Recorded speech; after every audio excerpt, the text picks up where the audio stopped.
Hey guys, what is up? JTX here today. Today's going to be a different video to my regular guide videos. This is actually going to be a crafting guide for the Bleedbug character. What I'm going to show you today in this video can be applied to other characters as well, because the idea of crafting in general can be applied across whatever gear that you do want to make, just as long as you understand the some of the fundamentals towards crafting in the current system. Now today I'll go through making all of the suppression gear that this character does swap to in yellow to red tier maps. And also talk about how to roll your endgame bow, and kind of talk about whether or not it's worth buying sometimes versus crafting. I also cover how to craft the vulnerability on hit ring. This can also be applied to make any type of custom hit ring like frostbite or flammability. The crafting principles are the same, just as long as you know the method towards doing it. And we'll also briefly touch on crafting cluster jewels, whether or not it's worth doing it or whether or not it's worth to buy. In general, rolling large cluster jewels are not ideal. It's better just to buy them on the market. Medium and smalls, they're a little bit more accessible to roll, so potentially I could recommend rolling those jewels. But in general, cluster jewels are one of the few things that I would not recommend crafting unless you have a fractured base or you have a lot of money. Speaking about fractured bases, if you don't know what a fractured base is, a fractured base in PoE is an item that has a mod that has been fractured. So you can see here on this helmet, you see that all the text is in blue, then you see a text that's kind of in yellow that says chance to suppress spell damage. So in this example, I can do whatever I want to this helmet. I can scour it, I can regal, I can chaos it. That mod will never ever change. That mod will always be locked on that item, and that creates the foundation of how we craft most of our gear, especially for an aftercase suppression. So let's say we don't like the rolls on this item. Let's just say we just want to scour it off. Let me just turn this back off. Yep, so we scour it. Look, the item still stays. It's still a magic item. The mod still stays. We can regal onto something. Then we can even chaos it if we want. Doesn't matter. The mod always will stay on the item. Why is this important for us? Having a fractured mod means we can guarantee at least one roll on our item at the minimum, right? How we combine this is you use essences to guarantee another mod on your item. So with an essence, let's say we have Deafening Essence of Greed here. So this adds life to our item. If we hit it, we're guaranteed to get life on the helmet, and we're also guaranteed to keep our suppression roll. So this allows us to go for some very interesting combinations. It almost allows us to go for 3 mods, because we can keep hitting it with the essence until we get our third desired mod. This essentially is like a targeted chaos roll. When we do roll with essences, in our case, we're looking for the mana reservation essence. The mana reservation essence on our helmet to get mana res. We would keep rolling with these essences, ideally deafening the next tier up. You keep rolling until you hit a high life roll on your helmet. Then you would have 3 mods on your helmet that are pretty decent. Now, if this is the case, you can also craft a 4th mod with crafting mods. So you're pretty much, in this fashion, you're going to be getting a helmet with deterministically 4 mods that are desirable. You're going to have your fractured mod, your essence mod, the mod you're looking for when you're rolling essence, and a crafted mod. In most cases, those 4 essences will take you very far into the endgame. So let's turn D&D on here. So with this method, you can deterministically make gloves, boots, helmets, all by following the same principle. You want to be getting a fractured base, either with suppression or life or any mod that you want. So this can be applicable for any item that you do want to craft. You get a fractured mod that you want, and you hit it with an essence that you also want until you end up getting an item that you can keep and craft. So that's just kind of the general basics of crafting, in our case, suppression gear.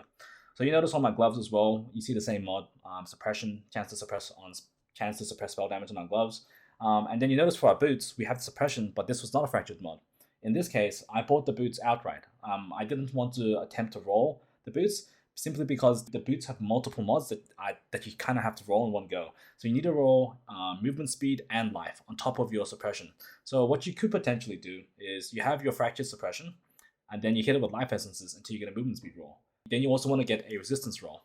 So if you want to learn how to actually calculate the odds on deciding whether it's worth to craft your item, you go to a website called Craft of Exile. I'll have the link in the description. But essentially, you're going to the category of the item you're creating. So in our case, let's say we want to make some boots.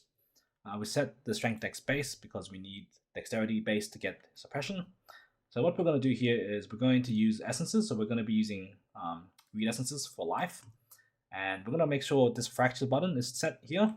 And we're going to go to the mod that we want to fracture. So in our case, spell suppression. So that's fractured. So that stays on the item now. And now we also have life. So these 2 mods are guaranteed on the item. So now with asking Craft of Exile to say, hey, how many essences on average do I have to roll to get movement speed? Let's say we want 30% movement speed. Alright. So we go over here and it says, okay, on average it takes you 17 essences of greed. So 17 life essences to get movement speed on your boots. So at this point you have life, suppression, and movement speed. Not a bad pair of boots. And potentially you can also craft resistances on it as well. Let's say we want to get a resistance. Let's say we want to get, let's say, cold resistance. A decent roll of cold resistance. Suddenly, it takes 194 greed essences to roll those mods, so to get movement speed and cold resistance. So that's jumped from 17 to 194. So your crafting cost suddenly has jumped up a crazy amount to 700 chaos based on whatever the price of greed essences are. In that case, you can probably go to Path of Exile, the trade site, and you can probably just look for a pair of boots. So we're looking for suppression, movement speed, life, and resistance. And also an open suffix so we can craft additional resistances. If we go here, let's say we want life, we want movement speed, we want suppression as well. And let's say we want 70 life, 30, let's say we want 12 suppression. And we want a let's say we want a elemental resistance total of at least 40, and we don't want it to be crafted yet. So we said no crafted, and we can have a quick look. So what boots are out there at the moment? Alright, so we noticed that there's a couple of boots at 35C. Make sure we also set corrupted to no, because that means if it's corrupted, we can't additionally craft any mods onto the item. And then we'll see a list of items, so we'll have an understanding of a couple of boots at this price. Notice that all of these have the suffixes filled as well. So if we also want to have an open suffix that we can craft ourselves, we can go empty suffix modifiers and click on 1. So this way it tells us we have 1 suffix modifier spare. Now, if you look at this, there's only 1 boot on the market. It's about 1.5 divines at the moment for this type of boot. In terms of this this price for the boot, you're looking at probably a lot cheaper than rolling it yourself, right? You can just get this boot, be on your way, craft extra resistance onto it, and be on your way. What you could also do is, if you're looking for, let's say, you don't care if it's crafted or not, you can get a full finished pair of boots. So we're looking for maybe 80 resistance now total. We click search here, and look, 23 pairs of boots. So we can, on average, we can buy a pair of these boots for 1.5 divines. Rolling it ourselves is going to take a lot more than 1.5 divines. So this isn't the case. So this would be the case where you can justify buying the item outright rather than crafting it yourself. So noting that, go back into game here. That's why I bought these pair of boots. It was easier at the time for me to buy the pair of boots than it was to roll it myself. It's probably unlikely that I get a better pair of boots rolling this myself, and I have to buy a fracture base as well. So you have to factor in the cost of how you roll the item. Now, for suppression bases as well, you have to know what you want to actually have fractured. For example, you don't have to necessarily have, for example, life fractured here on the helmet. You could also have a resistance fractured, you could have suppression fractured, and then you're just going to be rolling it with the corresponding essence, or whatever essence you want to get the mod. So in this case, for the helmet, how we craft our helmet is, we want to get suppression on it, we want life on it, and we want mana reservation of skills. So as you can see before, this is my current helmet. It's not great, it doesn't have an enchant, still not perfectly rolled. So this will be my new helmet as a base that I'll be trying to craft. Now let's say for just sake of the video, I want to roll suppression. I have suppression already. I want to have life on this, so I can hit it with essence. So I can essence this helmet multiple times until I get a resistance roll that I want. So let's say I hit it once, twice, 3 times, and you can see like we're not getting exactly what we want. We're getting a little bit of resistance each time. Once again, we can go to Craft of Exile and find out how many essences on average it takes to get us a certain amount of resistance. But since in our case, we're not actually rolling it with life essences, we're rolling it with these essences. We'll check Craft of Exile to see how many times you actually have to roll it to get the mods. So once again, we go back to Craft of Exile, go to the helmets category here, select the helmet, which is the strength dex base. Also note the eye level of the helmet as well. The eye level will determine what you can actually roll on the helmet. So in our case, we already have fractured suppression, so we don't care too much, maybe just life. So 64 is already fine for life. For tier 1 resistance, probably 84, so that's what you want to get for the helmet. In our case, our item level was 77, so we can't roll tier 1 resistances, but that should be fine still. We're using essences of loathing. So loathing gives increased mana reservation of skills. We're going to click this, and we're going to make a fractured. So to fracture an item, we just right click this, so this means it's fractured now. And it also means we're getting the loathing mod, so efficiency of skills, and we're looking for life. Let's say 70 plus life. On average, it's 7 essences to roll life. It's pretty easy to make. You don't need that many essences to roll on your helmet to get what we need. If we, let's say we want more life, say 80 or 90, 10 essences. If we want 90 plus life, 19 essences. Not a crazy amount of essences. And then after we have our life on it, we can just craft a resistance if we have an open suffix, and then your helmet's done. Your helmet's pretty much going to be really, really good at that. You can have suppress, life, efficiency on your helmet plus resistances. And you apply this principle for every piece of armor that you do want to create. And that's fine for my build. I can craft some resistances onto it myself. And that's also a way of crafting. Knowing if you don't need that many mods on your items, especially if it makes them more expensive, as in the 6th link, you can settle for having a non-fractured item and just rolling it manually with essences. Now, there is an advanced form of crafting known as Eldritch Crafting. This is a little bit less known and a little bit less common because it is more expensive, but it can allow for really, really powerful items to be rolled. Eldritch Crafting relies on the Eater of Worlds and Searing Exile implicit mods on items. With these Ichors and Embers here, you can slam it onto items and give them new effects. So for example, let's say in this case, I put an Ichor on this helmet, it adds an extra mod to it and adds the Eater influence to the item, and then I can also add a Searing Exile influence. So now I have 2 influences on this helmet. Why is this important? Certain Eldritch currency, for example, the Eldritch Chaos Orb, will say if the Searing Exarch is dominant, you reroll the prefix modifiers. If the Eater of Worlds is dominant, reroll suffix modifiers. So this can create really, really powerful items with targeted rerolls for items. Let's say we have like a helmet like this, so the suppress is fractured. Let's say we hit it with the essences and we got our mana reservation as well, and we got a resistance. So suffixes are perfect, all right? And then our prefixes have no life. They have no armor, they're just garbage. So how do we fix that? In this case, we want to keep our suffixes and reroll our prefixes. We want to have our Searing Exarch dominant. So we'll have to make sure that the tier of the Ember we put on the item here is higher than the tier of the Ichor we put on the item. If that's the case, when we use an Eldritch Chaos Orb, the prefixes will reroll, keeping our suffixes the same. This will allow you to potentially fish for 5-6 mod perfect items, just with a combination of rerolls until you get what you want. So with the crafting process we learned just then, you can make many fractured items with essences and make them work for your build. There's a lot of ways that you can go around picking which fractured mod you want and which essence to use. That just comes down to knowing what exact mod you want on your item and how your build will best use them. In terms of my chest piece here, it doesn't have a fractured mod. It simply has a high life roll and suppression. So what I did in this case was I determined that there weren't a crazy pool of mods that were really good for me to try roll for. Potentially Chaos Resistance would be the only other one that you would potentially want. But I decided that it's not worth buying a fractured 6-link base because those are very pricey. It's more beneficial towards cost just to get a regular 6-link base, not fractured, hit it with life essences until I get a suppress roll. So in this case, I hit 19% suppress, which is tier 2 suppress. Moving on to the bow. So you can see my bow here, it's a fractured fizz roll with a decent essence. So I hit it with a essence of contempt, which gives us flat fizz to attacks.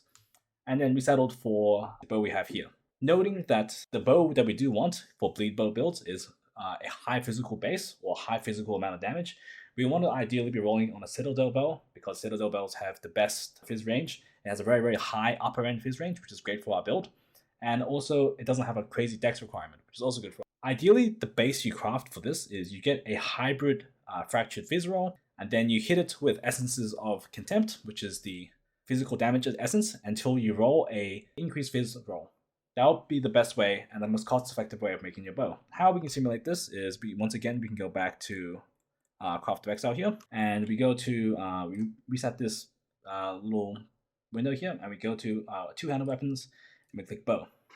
And what we're doing is we're going to be essencing this with contempt, and we're going to fracture the hybrid. Depending on the tier of hybrid you get, price of the base will be corresponding to how high the tier is. So let's say we hypothetically search for a bow right now. So we look for a Citadel bow, which is our base, and we're looking for hybrid fizz.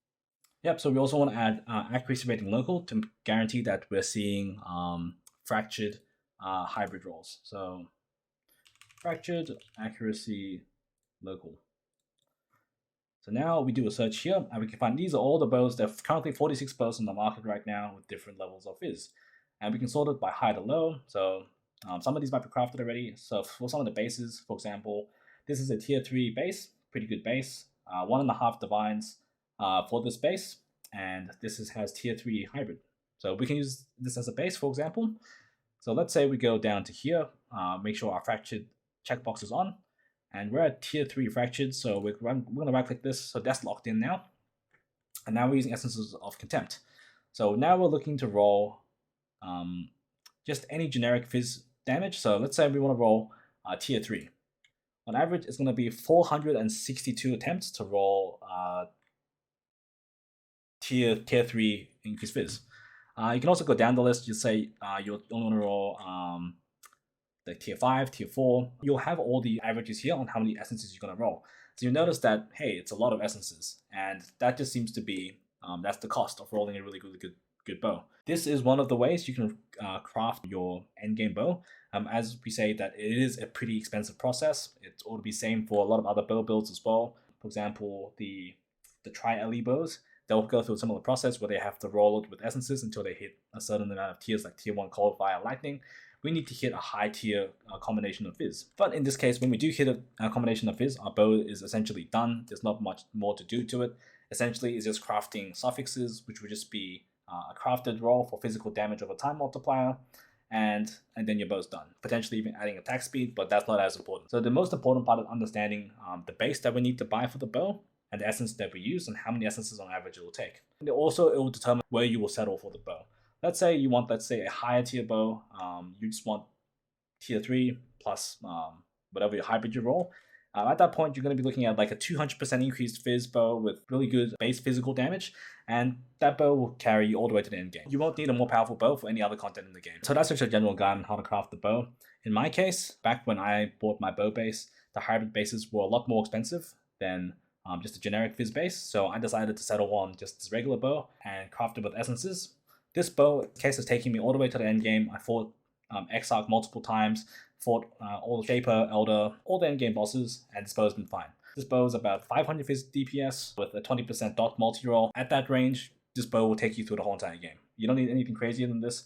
It'll be nice if you do. It'll make the fights a bit smoother, but you don't have to go crazy with the bow here. Let's talk about how to craft the ring. Currently, this is a vulnerability on hit ring with a resistance, and it has a crafter mod, a prefix mod, for my non-channeling skills have -7 to mana cost. In general, if you were to buy this ring, it's kind of pricey, probably a div plus to get a couple good rolls on a ring, but you can craft it for much cheaper and also make some money on the side while doing this. Now, in terms of this example, I'll actually break my ring just to show you guys how to actually roll a good ring. What you want to do first is to get any base ring that has a Warlord influence.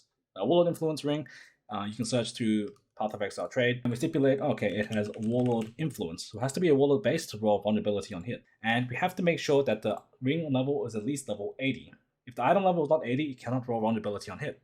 And ideally, we go for item level 84, so we can roll tier 1 resistances. And you'll see, okay, so these are all bases that you can get. Ideally, we want a ring with resistances or life. For example, even a coral ring would be good. And you buy your base, pick up your base here, and you're ready to start rolling for vulnerability. So if we go back into game here, you go over to your Hoarder crafting station, and you want to roll this ring with a caster mod. So this is the harvest craft we're looking for. Reforge a rare item with random modifiers, including a caster modifier. The reason why we roll this is because if we hover over Alt and press it against the item, you see cursed enemies with vulnerability has the caster tag. It has a caster and a curse tag on it. If we use the Reforge rare item with caster modifier, you will be able to have a much higher chance of targeting the vulnerability mod. The Warlord base also shares flammability as a curse on hit, so you'll get a lot of those as well. And in this example, if you do roll a good flammability ring with life, you should sell it for a big profit, ideally 90, 100C. You can sell, if you get decent rolls, you can sell it for even more. And you buy a brand new base and try roll it again until you get vulnerability. So this is also a way people can make money early in the game. I think people don't understand that the caster mod reroll works to get the curse on hit, and you can potentially flip these rings for quite a bit of profit early on into the league. I know some of my guildmates did it for frostbite rings, but in our case, we're going to roll it here and see if we can get a decent vulnerability ring. So ideally, we're looking for a life roll on this ring with the curse on hit, and also a open prefix, so we can craft non-channeling skills have minus mana total cost. So here we go. So this is actually an example of one of the rings you might roll. So we rolled tier 1 life, and we also rolled flammability on hit, and we have an open suffix on it. So what we can do now is we can go to the crafting bench, and let's say we're going to craft a resistance onto this, let's say fire cold. We can now sell this ring for quite a bit of money. So this ring, I just got a quick search just then, 1.5 to 2 divines. So this is the outcome if you get a decent ring with another mod that we don't use but we can sell. So ideally what you would do here is you would sell this ring for a profit and then you start again with another base until you hit vulnerability. We've just acquired a new crafting base, just did a search before based on the parameters I told you. So Warlord ring, eye level 80 plus. In our case, we went for eye level 84 ring. And now we're going to put this back into the crafting station and we're going to keep re-rolling until we hit vulnerability. This ring is almost usable. We rolled fire res and vulnerability, and we also have an open prefix. So unluckily, we didn't get life, which is kind of a bummer, but potentially for the sake of this video, we could use this ring. You would go back to your crafting bench here, and you just craft. Non-challenge skills have minus total mana cost, and you can slap that into your build. It'll be fine. You're missing a little bit of life, obviously, from the ring, but in this case, it's a usable ring. It gives you resistances, and it also has open prefix that you can craft the minus mana cost thing. So after we've rolled our gear, and we've got something we're happy with, we want to now add Eldritch implicits onto the item. So we can do that by using Ichus and Embers. And for the ideal rolls that we want to get onto our gloves is we're looking for chance to suppress and physical damage over time multiplier.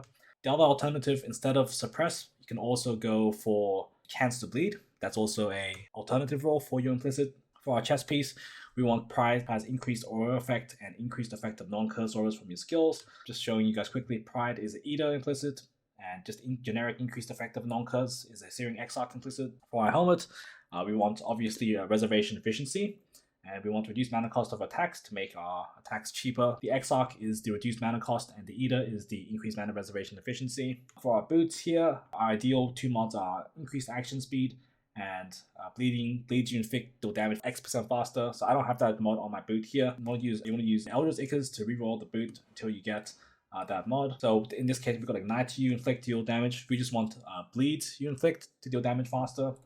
That's just how you actually roll it. It doesn't affect the item itself. It doesn't change any other attributes of the item, only the implicit. The final piece of gear to cover is the Quiver. I talked to another person that played Bleedbow, and they had some absolutely ridiculous gear for their character. And they told me on Trade League, one of the most effective ways of crafting a good quiver is to actually buy a good base. So a good base would be life, fizz damage over time with attack skills, and let's say flat fizz or attack speed, or any combination of useful mods, even damage with bow skills, and then slamming it with a Hunter's Exalted Orb. Slamming it with a Hunter's Exalted Orb has a potential outcome of slamming on physical damage over time multi. So let's go to a quiver here. So offhand, go to quiver. You see the whole list of mods here that you can roll. So what he recommends doing is you buy a bow base with a full list of prefixes filled up, and then you're looking for physical damage over time multiplier with attack skills. The weighting is equal with all other of the hunter mods. So you have about a little less than 1 in 4 chance of slamming on physical damage over time multi. So ideally how you would craft this is you would go to the trade site and you're looking for a quiver with decent roll. So let's say we go for maximum life. We want some physical damage to attacks. And we also want damage over time multiplier with attack skills. This is the most important roll. Set that to quiver. Make sure we set the values to be, let's say, at least 80 life. Let's say 20 and then 20 again. And you'll see there's 168 matches. Make sure you don't get a quiver with pierce or chain or any modifier to our global projectiles, because that will break our steering arrow setup. I made a video earlier about this, saying that I was using a drill neck. That's a mistake. Don't use any quiver that gives you pierce, because it will break your steering arrow setup. And steering arrow has to hit the target for it to work. If you pierce a target, it won't work. Just a quick PSA. So for example, we also don't want corrupted. So make sure get in the habit of removing corrupted from the filter. Will also make us a little bit easier for yourself to look for items and potentially mirrored items. But in this case, we're looking for a quiver with an open suffix that we can slam with a hunter orb. So we want at least 1 empty suffix here. And there's about 5 quivers at the moment. We could potentially be a little bit more flexible in how we search. So let's say we just want life and physical damage over time multi. And we have a bunch of quivers here. Ideally what you do is you buy any one of these quivers, and then if the prefixes are not full, you just craft the prefix, then you slam with the orb, and you have a 1 in 4 chance of ending up with a double dot multi quiver with life, and then you can craft your 4th mod onto it. Could be physical damage with attacks, could be bow damage, and that will be the general way of crafting your quiver. It's pretty easy to make. It just takes a bit of RNG with the Hunter Exalted Slam, noting that there are five possible outcomes, and it's weighted about 20 to 25% chance of getting what you want.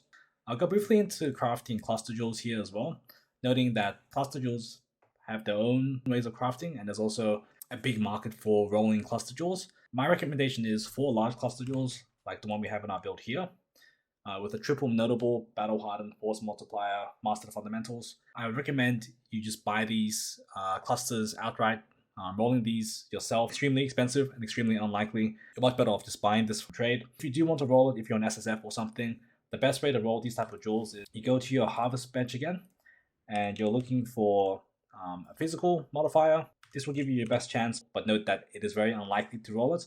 You have to potentially settle with some worse mods, but that is an option on how to craft these clusters. But in terms of large, I wouldn't roll it myself. I always buy these clusters. It's a lot more deterministic, saves you a lot of pain. For medium clusters, I believe that you can roll this yourself. You don't have to necessarily spend a lot of money buying these clusters. For example, in our case, we have a damage over time medium cluster. The best way to roll this is to hit it with a chaos mod here. So we go to our harvest bench here, and we click Reforge Chaos. We put a cluster jewel in here, and we keep reforging Chaos until we hit something that's usable. Ideally, something like Wasting Affliction and Student of Decay. Those are best in slot for our build. You can also settle with Student of Decay and something else. I highly recommend having a cluster jewel node with Student of Decay because it gives you chaos resistance, which is very, very valuable for the build later on. And you can settle with like another modifier, for example, like Exposure Therapy, Flow of Life. There's a lot of mods that you can roll. Just the second mod that's useful for the build. That's how you would roll the medium clusters. In terms of small clusters, best way to do it similarly is to roll it with Chaos, Harvest Reforge Chaos. Same thing, you're looking for the notable, which is for Malevolence Reservation, which is Mortifying Aspect. Then you would try to go for potentially Chaos Resistance on it as well, or Increased Effect. It doesn't have to be perfect here, because as long as we get the notable Mortifying Aspect, then it's fine. So it's very, very easy. In terms of this as well, Enduring Comp, this one is a armor cluster, which is increased armor plus Enduring Composure. So this one is a defense mod. So you just go to Harvest Crafting Bench and you can reforge for defense on that cluster jewel to get notable. But these are very cheap. I picked this one up for like 10C on trade, so I wouldn't worry too much about rolling this one. So guys, kind of a different video today. A lot of people think crafting is this big, mysterious, arcane knowledge that only top players have. I'm trying to break it down in a way that to let regular players understand that it's very, very easy compared to what you think it is. Just knowing what mods you want on your gear and being able to use essences to roll for life plus suppress, or suppress plus resistance, knowing the combination of mods that you want, and then rolling for them with fractured bases. This will be a fundamental way of crafting in Path of Exile. It will give you your gear for almost 99% of cases, and then the very top 1% would be some very endgame crafting. I could go into those videos, but I think most players wouldn't benefit from that knowledge, as in it costs a ridiculous amount for marginal improvements. You'll get like 80 or 90% of the value of an item for a fraction of the cost. If you go for like a perfect 90 to 100% item, you're going to spend an infinitely more amount of money. So just for min-max, I wouldn't recommend that for most builds, especially if with like 80-90% gear, you can finish all the content in the game. I don't see the purpose of crafting perfect gear. As always, guys, I appreciate you guys watching the video. Been enjoying the leagues a lot so far, and I'm hoping this video can help out players that are trying to craft gear for the build or making the swap towards their endgame gear. Make it a little bit smoother so you understand that you don't have to necessarily buy the gear. Make sure you do your own research before you craft anything, just to make sure that the crafting doesn't cost you more than buying it outright. Most of the time, it is cheaper to craft. There are some exceptions where it's cheaper to buy the finished product, but this is just where you have to do your own research. And just make sure to check the prices of essences and the price of the gear you're trying to roll. Craft of Exile is a very powerful tool to help you determine how many on average attempts it takes to make gear. And I hope you guys enjoyed this video. Please leave a comment and subscribe to the channel to see more content in the future. And I will see you guys in the next video.